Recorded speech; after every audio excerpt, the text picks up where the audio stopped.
Bonjour à tous nos auditeurs et bienvenue dans cette interview of de Serge Marjolais. Bonjour Serge. Bonjour Laura, bonjour Julia, bonjour tout le monde. Bonjour. Déjà petit, tu décris quelqu'un qui avait compris beaucoup de choses et qui était déjà complètement hors de la masse. Tu viens de le dire, tu ne réfléchis jamais comme les autres.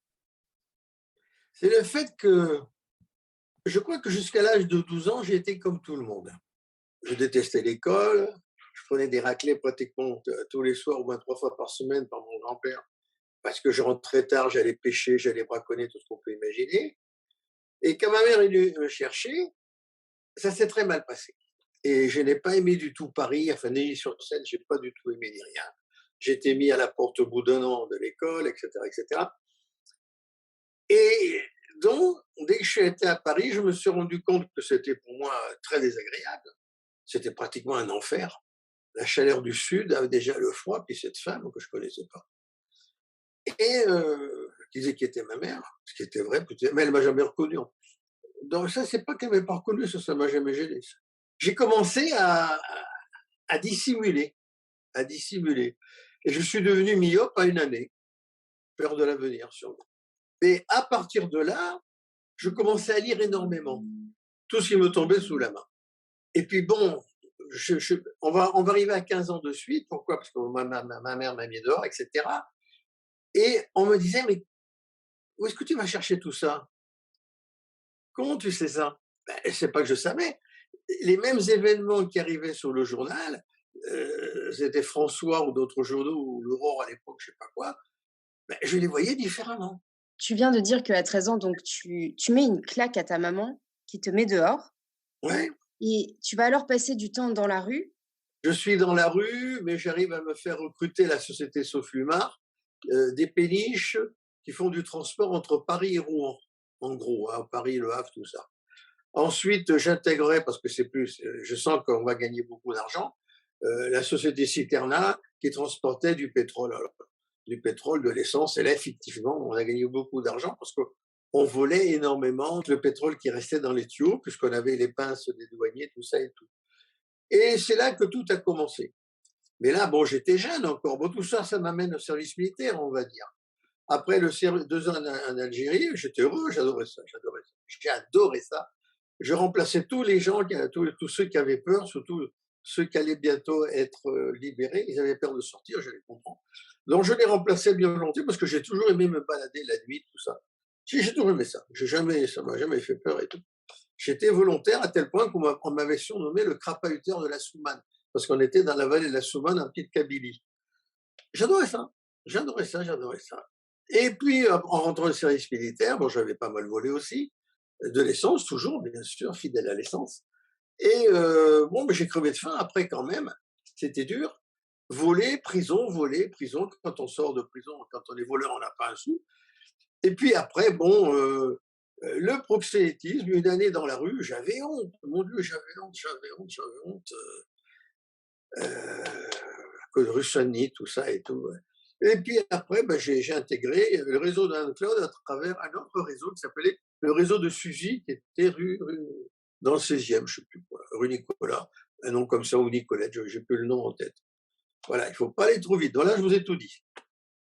Et alors ensuite, après ça, eh bien, je me suis dit, il faudrait quand même travailler parce que les années passaient quand même. J'étais embauché comme gérant d'un restaurant d'entreprise, avenue Georges V.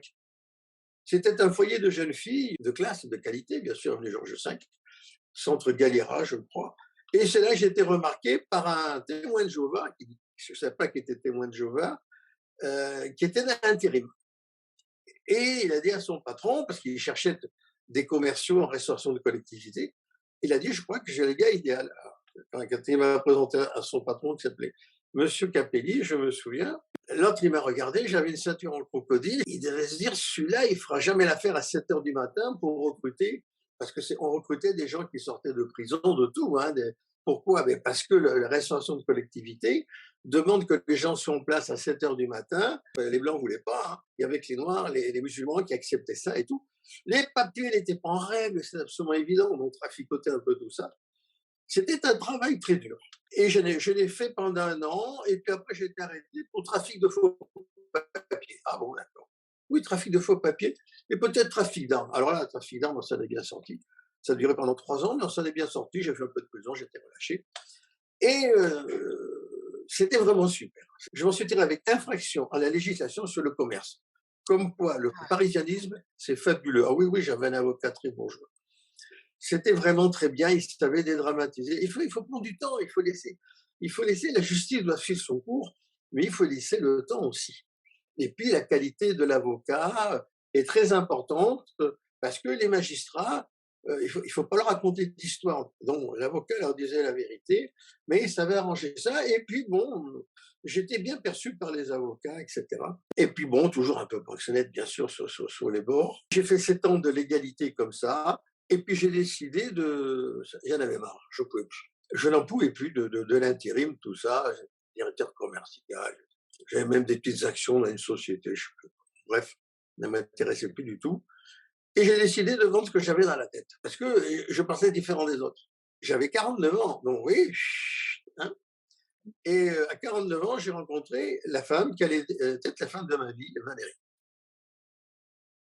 Elle est venue sonner chez moi, j'habitais tous un immeuble de bureau, rue de 16, je crois que c'est 8 rue de 16, oui.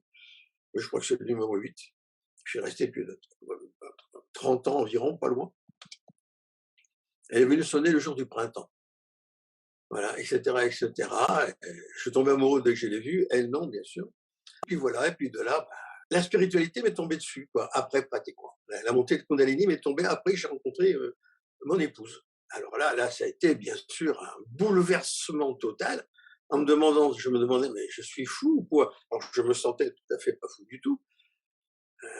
Et puis l'aventure a commencé. J'ai été aidé par des gens très très sympas qui avaient un petit journal et tout, il s'appelait le Journal de l'Inconnu. Et je disais, je fais monter la Kundalini. Alors évidemment, les gens venaient et la Kundalini montait. Et donc, bah, tout le monde était content, sauf les spirituels de Paris qui me détestaient, qui m'ont critiqué, qui m'ont dénoncé. Ils ont fait des choses vraiment pas jolies, jolies. Et ce qui est marrant, parce que c'est que la police ne s'intéressait pas du tout à moi, j'ai été dénoncé plus de 51 fois quand même. Et j'avais des élèves qui étaient extraordinaires. Ils étaient plus âgés que moi, c'était des templiers, c'était des durs. Il y avait des satanistes qui venaient, des lucifériens. C'était une époque vraiment vivante, là. C'était le truc.